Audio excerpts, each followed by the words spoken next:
அனைவருக்குமே வணக்கம். சற்று முன் கிடைத்திருக்கக்கூடிய ஒரு மிக மிக முக்கியமான செய்தி ஒன்று வெளியாகியுள்ளது. சற்று முன் உதயநிதி வீட்டில் இறங்கிய அமலாக்கத்துறை 20,000 கோடி மெகா ஊழல், அதிரடி கைது, இது மாதிரி பார்த்தீங்கன்னா செய்திகள் வெளியே இருக்கு. இப்போ திமுகவுடைய தலைமையகத்தில் பார்த்தீங்கன்னா பார்த்தீங்கன்னா நிறைய பிரச்சனைகள், நிறைய மெகா பெரிய ஊழல் நடந்திருக்கு இல்லையா? இந்த வரலாற்றிலேயே முதல் முறையாக தமிழகத்தில் பார்த்தீங்கன்னா டாஸ்மாக் அலுவலகத்தில் நடந்த ஒரே ரைடு இந்த திமுகவுடைய ஆட்சியில் தான் இருந்திருக்கு. ஸோ இந்த ரைடின் அடிப்படையில் தான் சதுரடியாக முக்கிய புள்ளியாக இதில் செந்தில் பாலாஜி அவர்கள் சிக்கியிருந்தார்.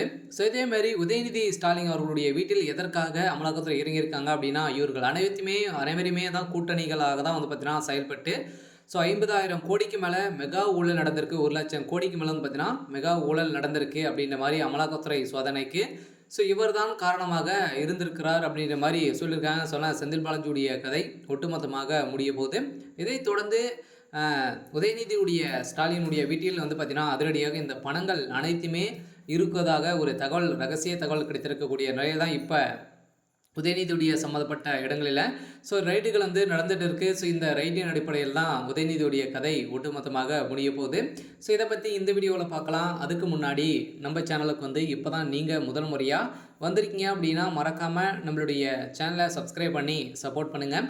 ஸோ வாங்க வீடியோக்குள்ளே போகலாம். ஸோ பார்த்தீங்கன்னா டாஸ்மாக் மது விற்பனையில் பார்த்தீங்கன்னா சுமார் 1,00,000 கோடி ஊழல் நடந்திருக்கிறதாக அமலாக்கத்துறை விசாரணை நடத்த வேண்டும் என 2023 புதிய தமிழக கட்சி தலைவர் டாக்டர் கிருஷ்ணசாமி மிக நீண்ட அறிக்கையை ஒன்றை ஆளுநர் RN ரவியிடம் கொடுத்திருந்தார்.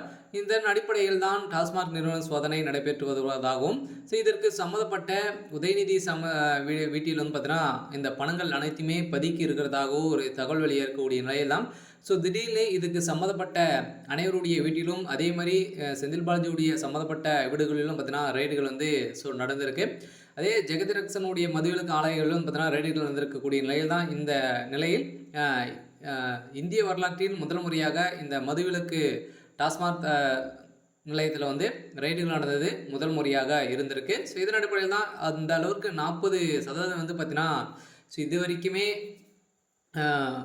மதுபான சரக்குகளுக்கு சாய தீர்வினை மட்டுமே வசூலிக்கப்பட்டிருக்கு அப்படின்ற மாதிரி சொல்லியிருக்காங்க. ஸோ மீது 40% அனைத்துமே மெகா ஊழல் திமுகவுடைய ஆட்சி நடத்திருக்கு அப்படின்ற மாதிரி தான் இப்போ சொல்லியிருக்காங்க. சொல்லலாம் பார்த்தீங்கன்னா மக்களை நிறைய ஏமாற்றி இப்போ திமுகவுடைய தலைமையகம் ஒரு மிகப்பெரிய ஒரு கேள்விக்குறியாக மாறியிருக்கு.